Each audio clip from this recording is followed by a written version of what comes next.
Hola, ¿qué tal? ¿Cómo les va a todos? Bienvenidos a una nueva edición de Hipertexto 23. Hoy estamos muy contentos porque contamos con la presencia de un gran invitado a quien pasamos a presentar. Hablamos de Tomás Abraham, que nació el 5 de diciembre de 1946 en Rumania, filósofo, profesor y ensayista. Publicó más de 20 libros sobre filosofía, artes y medios de comunicación. La dificultad es su primera novela y viene a presentarla en Hipertexto. Y compartimos una frase de ese libro: el joven alumno se sometía con facilidad, pero reaccionaba con rebeldía demorada. Era un ser digno con atraso, retardatario. Bueno, muchas gracias, Tomás, ante todo por estar en Hipertexto. A vos por la invitación, gracias. Muy linda la frase, o sea, sobre todo muy eficaz, ¿no? Esta descripción que haces, muy interesante, inclusive con los juegos de palabras, ¿no? De retardatario, digo, para dar cuenta, para definir a alguien... Sí. Con una cualidad no deja de ser interesante. Sí. La primera pregunta, ¿cómo surge la idea de esta novela? O cuándo, mejor dicho, ¿no? Hay un momento puntual. Sí, como yo llevo unos carnés, unas agendas donde anoto cosas, observaciones y pensamientos, a veces en forma diaria, si se me ocurre algo. El 29 de enero del 2011 puse la palabra novela porque se me había ocurrido que... algo que me parecía imposible también, que es escribir una novela. Había terminado de escribir y publicar varios libros de filosofía y tenía ya la parte política, no quería seguir.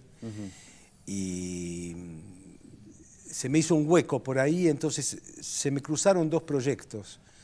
Uno era...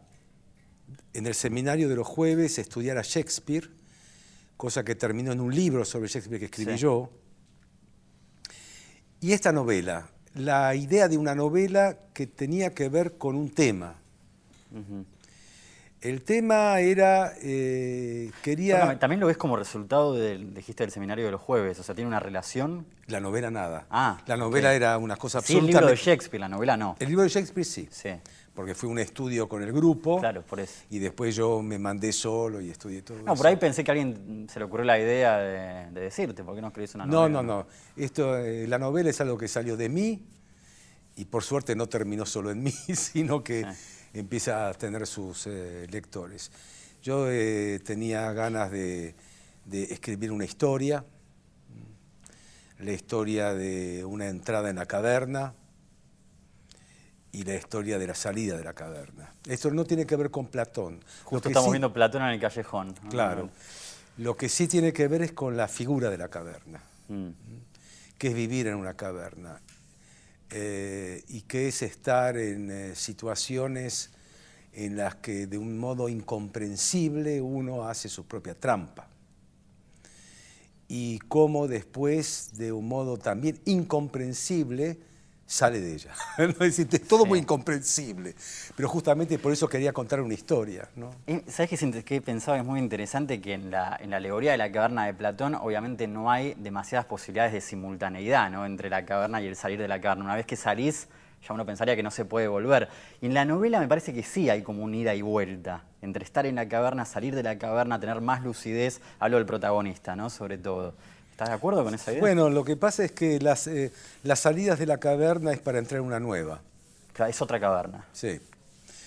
Pero en un momento dado hay una salida del umbral de una caverna, ya que estamos, y que no es es a la intemperie. Y ahí se termina la novela. Sí, termina. Es una... me parece que pertenece al género del que los alemanes llaman Bildungsroman. Sí, novela de iniciación. Novela de iniciación, novela de aprendizaje, que tiene su tradición en Goethe o en... la literatura francesa también. A mí me suena mucho Hermann Hesse. Hermann Hesse del Siddhartha, del Demián, del Narciso y Goldmundo, lecturas que yo hacía en la adolescencia. La educación sentimental también tiene algo de esta novela. Sí, sé que me encantó el libro de Flaubert, pero no me acuerdo nada de él. Ah, mira. Bueno, No. a veces queda, viste, que queda como en otro nivel. No, no, flotando. no, no. Yo en todo caso, por supuesto que no pensé en ningún género cuando escribía. Claro. Eso fue después, ¿no? Que me parece que tiene algo de eso, ¿no? Es decir, como algunas de las novelas picarescas, también una serie de incidentes, Sí. ¿no? Porque este libro, en tanto novela, tiene un lado de aventura. Hay personajes, Y viajes, ¿no? Muchos viajes. hay viajes, hay situaciones, hay personajes. Entonces, por eso tiene la estructura novelesca, ¿no? Pensaba en el concepto de verdad, ¿no? Que es un concepto bueno, que vos obviamente trabajaste mucho en la filosofía a través de otros autores como Foucault. ¿Cómo funciona o cómo pensás que funciona la verdad en una novela? ¿O qué tipo de verdad es a la que apunta una novela y cuál sería la diferencia con la verdad de la filosofía? Por lo menos de tus libros, no digo de la filosofía en general, ¿no? No, bueno, escúchame, la palabra verdad es una palabra que confunde totalmente, ¿no? Es muy confusa y realmente da para perderse. No hay tema de la verdad en la novela, hay sí un intento de comprender, pero más que de comprender, que finalmente no se comprende nada, es de crear una forma. La escritura es forma, es crear una forma. Y crear una forma en las artes en general, aunque también en las ciencias, es todo. Es crear una forma. Esto no es formal, ¿no? Es crear una forma, es decir, vos has creado algo. ¿Qué quiere decir crear algo? ¿Qué es lo que se crea? ¿Un objeto? No, yo no creé un objeto, libro, lo hizo la imprenta. Esto lo hizo la imprenta. Pero lo que yo hice es crear una forma, es decir, construir una historia. Conté una historia.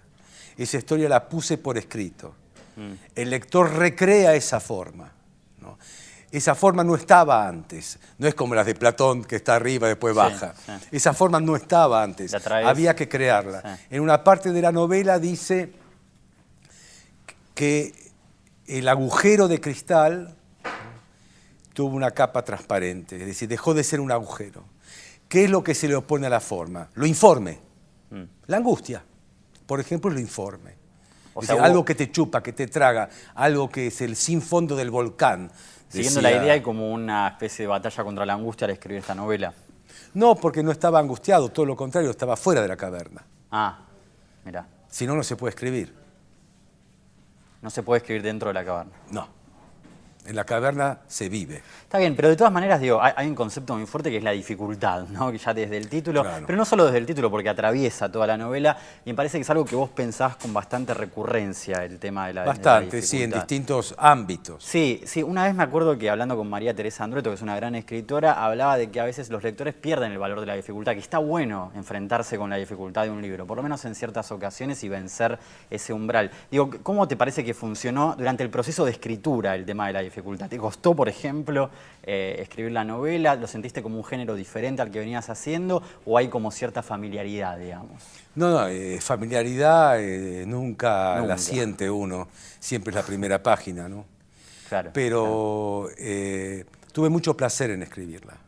Me divertí mucho, mucha libertad. Era distinta a un ensayo. El ensayo te exige de un cierto modo, ¿no? Es decir, te exige revisar mucho, hay como una censura, ¿no? Una sutil censura en el ensayo de hacer las cosas bien, ¿no? Hay como una exigencia, hay algún juez teórico dando vuelta por ahí. Acá no. ¿No hay un juez literario? No, acá es mucho más juego, mucho más juego, mucho más... Juego no quiere decir jugar a la pelota, ¿no? Pero se te pueden ocurrir cosas, es decir, acá no hay disparate, el disparate es bienvenido, la ocurrencia es bienvenida, es decir, no, te dejas llevar un poco por la escritura, van pasando cosas, y además hay algo que es, para mí, del modo en que yo escribo y trabajo, que es, todo ensayo exige mucho estudio. Sí. Un ensayo es una conversación que uno tiene con autores, así lo interpreto yo. Yo converso con autores, converso con Foucault, converso con Platón, converso con Hannah Arendt, converso con quien quieras. Escribo un ensayo. Converso con un autor que me va a despertar mis propias ideas. Pero es un espacio compartido. Es decir, elijo con quienes voy a conversar y sobre eso escribo un ensayo. Por lo tanto, hay un trabajo de lectura permanente y de escritura. Acá no tuve que leer nada. ¿Qué iba a leer? Hay más soledad en ese sentido, no estás conversando con otros autores. Estoy conversando con mi memoria, estoy conversando con mi sensibilidad, estoy conversando con lo que ven mis ojos, con lo que escucho, con lo que recuerdo, etc. Pero no estoy conversando, no leo. Claro. Es decir, yo no estuve leyendo novelas para escribir una novela, no. Al contrario, no quería saber nada. Sí, que hay escritores que lo hacen, ¿no? También. Puede ser. Igual, de todas maneras, lo que me parece es que así como otros escritores, por ejemplo, ¿no? Van echando anécdotas de escritores o de libros o de novelas durante su propia novela, en tu caso aparecen filósofos, y eso es interesante, ¿no? Aparecen ciertas anécdotas de filósofos. Bueno, porque Nicolás, el personaje, va a estudiar filosofía. Claro. Entonces sus héroes son Sartre, Simone de Beauvoir, y son los intelectuales, desde Abelardo Castillo, Ernesto Sábato, Cortázar, etcétera, de la Buenos Aires de los 60, son intelectuales, pero después va a París porque tiene esta idolatría por la filosofía y por Sartre, y después se encuentra con Foucault y se encuentra con Althusser, poco mencionados, pero indudablemente hay un raconto de qué es estudiar filosofía. Es decir, este muchacho llega a un mundo en el que él cree que filósofo es el tipo que quiere cambiar la sociedad, que es el comprometido y que tiene que pensar en no sé qué, y lo primero que le dicen, mire señor, acá se estudia filosofía, es decir, usted tiene que aprender a leer. Tiene que aprender a leer, usted es un analfabeto, y leer un texto de filosofía no es como leer el diario, y eso se cuenta en la novela. ¿Cómo aprendió filosofía? Es decir, como un idioma, ¿no? Se habla como de otro lenguaje, digamos. Claro. Tomás, vos sabés que siempre hay como una especie de fetichismo de los lectores a comparar el autor con el personaje, en este caso, bueno, el personaje de Nicolás. Y también, esto hay que decirlo, de los autores a distanciarse de los personajes, ¿no? También es cierto, la contracara es, no, yo no tengo nada que ver con esto. En tu caso es evidente que hay relaciones y muy fuertes, pero también es muy interesante la construcción que vas haciendo, que no es algo lineal. Digo, ¿cómo fue? Eso sí te quiero preguntar, ¿cómo fue el proceso de involucrarte, separarte, porque se nota como un distanciamiento y un acercamiento constante y muy laburado, digamos, pero ¿te costó eso? Yo sabía, sí, bastante. Yo sabía que no podía escribir este relato si no trataba al personaje que me es más cercano como uno más. Si no tenía un desprendimiento y que si realmente no ponía en escena, ¿no?, a todos en acción, ¿no?, y que realmente podía divertirme mucho con lo que estaba contando y lo que estaba pasando. Puede ser, el otro día me decía alguien que hay ternura, nunca se me había ocurrido, pero si hay ternura, puede haber ternura, y al mismo tiempo hay frialdad, hay es decir, desprendimiento. Hay desprendimiento, es decir, todo lo que acá se cuenta no está en mí. Es decir, nada lo vivo, nada lo experimento. Es algo que está absolutamente congelado en un freezer, y puedo abrir el freezer y hacer con eso lo que quiero. Es decir, tuve que verlo como algo que es un fragmento de mi vida que se fue y que realmente lo puedo ver con un telescopio y allá, como una obra de teatro, ponerlo en escena. Y ponerlo en escena no tiene nada que ver con la experiencia, ¿no? Esto no es una experiencia, es algo que es una transformación de eso en una forma en donde ese personaje, si viviera lo que está contando, seguiría siendo tartamudo. Como es el Contemos que el protagonista, claro, era tartamudo, digamos, era por lo menos sí. en la infancia, como Pizarnik. ¿Era tartamuda? Sí. Ajá, no sabía. Dato interesante, sí. Sí. Pero estaba pensando, de todas maneras, perdón, ¿no?, que te lo diga, también hablabas de tus propias emociones para escribir. Entonces no sé hasta qué punto es un freezer, ¿no?, que están los elementos como congelados para... No, es muy... hay un ritmo vertiginoso, es Claro. decir, hay una fuerza, pero Sí, hay como sangre. no hay digo. identificación sentimental. Cero nostalgia, cero melancolía, cero nada. Es festivo. Sí. Es decir, vamos para adelante. Y vamos para adelante contando cosas del 60, Del 70. del 70, de Tokio, de París. Es decir, toda la escena en que le diagnostican a Nicolás un cáncer de estómago. Es muy divertido. Es muy divertido lo que Sí. está pasando. Es Sí. decir, no. Es tragicómico. Es tragicómico. Es sí. tragicómico. De hecho, porque genera en él un cambio también, ¿no? ¿Cómo? O sea, hay una transformación también en eso. Claro, en realidad lo que acontece allí es una aparición, ¿no? El Moisés de Miguel Ángel, ¿no? Es una aparición, una alucinación, ¿no? Que aparece allí y que el Pater Seraphicus sentencia y en forma terminante, y eso, bueno, es parte de su retorno a Buenos Aires, ¿no? Sí, la figura paterna como algo, Importante. sí, esencial, ¿no? Más que importante, Sí. es como fundamental. En el Sí, personaje. sí, es una figura importante, es la medida de Nicolás. Sí. ¿Mm? Sí. La medida, el metro de Nicolás, ¿no? Y sin duda. Entre los filósofos que mencionabas, bueno, Sartre obviamente está muy presente en la novela, pero ¿sabés qué? Estaba pensando, si bien no lo mencionás tanto, me parece que en la acción y en el contenido y en la forma misma está más presente aún Foucault, ¿no? Hay algo como que da vueltas, me parece que... Yo tengo miedo de que sea un prejuicio eso. porque vos trabajás con Foucault, decís. Claro, porque alguien No, pero el tema por también ejemplo, me dijo, claro, como está la cuestión del cuerpo y de la disciplina. el cuidado. Pero Foucault se inspiró en el mundo, no el mundo en Foucault. Es decir, existe eso. Sí, pero vos también uno puede Existía. pensar que vos conocés el mundo por Foucault, ¿no? También. Pero existía eso. Sí, sí, Existía obvio, el castigo corporal, existía. La disciplina corporal existía. Atar la mano de la gente para que no escriba con la izquierda existía. Es decir, el fascismo de la secundaria, con sus prefecturas, sus preceptores, sus medidas, sus sanciones y sus castigos, existía antes de Foucault. Es decir, no. Sí, obviamente. Sí. Es decir, no, eso existía. Es decir, no. En ningún momento pensé en ninguna idea filosófica para escribir esto. Lo que sí pensé es cómo construir una forma narrativa, es otra cosa. Ujú. Después anda a saber si no tengo un Foucault metido en un riñón Yo creo que y sí. que yo soy una especie de ventríloco, viste, que el chirolita de Foucault que sin querer me habla, viste, que eso no sé. Y en un momento de la novela, bueno, hablando de Sartre, es como que se habla de, por ejemplo, ¿no? En París, como que ya empieza a haber cierto, no sé si desprestigio, pero como que le empiezan a dar menos importancia, ¿no? En determinado momento. ¿Te pasó a vos, te quería preguntar, esto es una curiosidad, con algún filósofo que se te cayera un poco? Tal vez con varios, ¿no? Pero digo, una No. imagen muy fuerte que vos digas, bueno, no, con el tiempo que se fuera... No, a mí los filósofos no se me caen ni se me suben, es un sube y baja.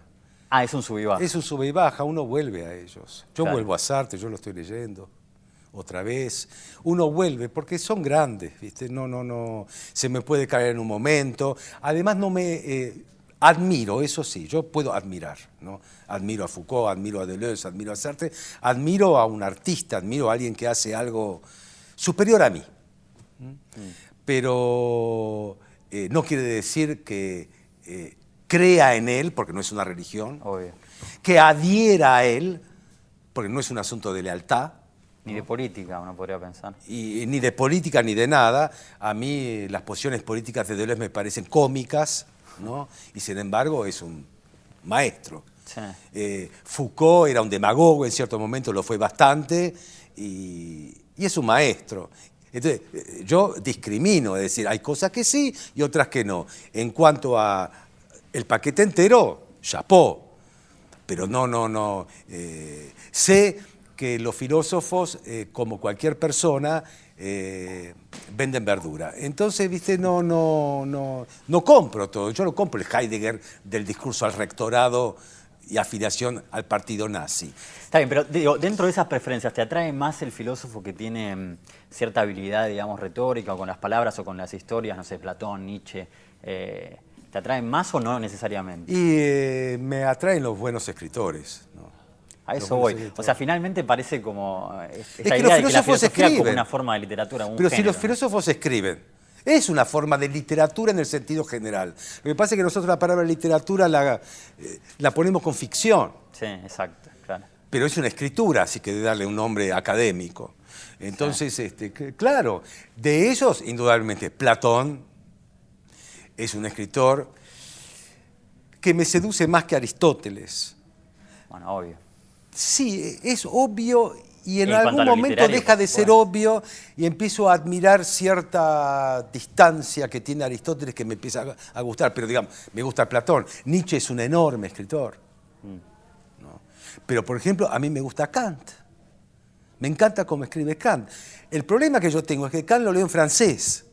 Entonces me encanta el traductor francés de Kant. Andás a ver si Andá a saber en alemán lo que es. O sea, porque eso también es parte de la traducción. Me encanta el traductor francés de Platón. Pues no leo griego. Entonces, me encantaba Aurora Bernardes cuando traducía a Sartre. Yo El ser y la nada, los 3 tomitos, no los leo en francés, y yo leo todo en francés. Pero esos 3 tomos ¿Por qué? de mi... ¿Por la traducción no lo lees en francés? Porque conservo mi amor adolescente. Yo me enamoré del ser y la nada de esa edición. Ah, por eso no lo lees en... De Virasoro. Entonces, eso lo leo en... Tengo el libro todavía. Entonces, lo leo cuando me enamoré de eso.